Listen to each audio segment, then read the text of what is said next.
তাই সাধারণ একটি কথা কিন্তু এক গভীর দৃষ্টান্ত।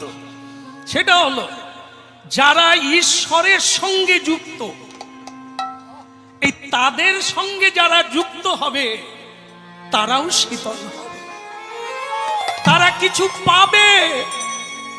প্যাঁচ খুললেই পাবে, প্যাঁচ দিলে প্যাঁচে পড়বে। এই জন্য প্রণাম তো সাধুকে করতে হয়, যাকে প্রণাম করলে কিছু দিতে পারে আবার কিছু নিতে পারে। আর বাকিগুলো তো চিটে চিটে ধান, আগড়া।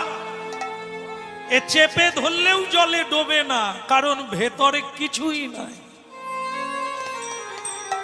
এদের পায়ে প্রণাম করে হবে কি? এরা তো দিতেও পারে না, আমার পাপ তাপ কিছু নিতেও পারে না।